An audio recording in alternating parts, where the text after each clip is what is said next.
Kingdom of the Caravans, Petra. In the desert of southern Jordan, the Bedouin have made the ancient city of Petra a base for their nomadic life for generations. A deep and narrow passage runs through a crack in the rock. The 2,000-year-old city of Petra lies below.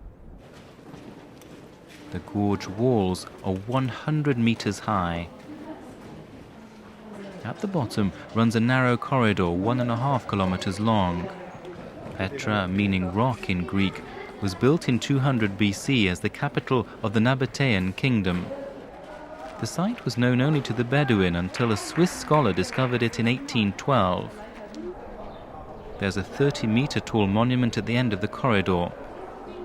It's Petra's most elaborate monument, Al-Khazneh, the Treasury of the king. Petra enjoyed the peak of its prosperity during the 1st century BC, when it had 30,000 inhabitants. The ancestors of the Nabataean people traded spices from the Arabian Peninsula and India to the Mediterranean and Egypt. The Nabataeans used their wealth to build this kingdom and rule the caravans of the desert.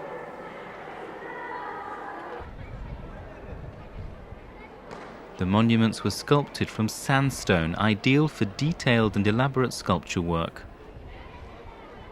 The sculptures are a testimony to the various cultures that influenced the city.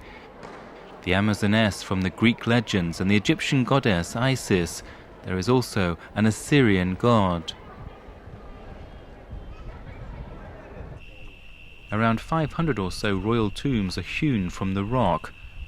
Believing in life after death, the most powerful people competed with each other to build a tomb. The largest is on top of a 1,000-meter high mountain.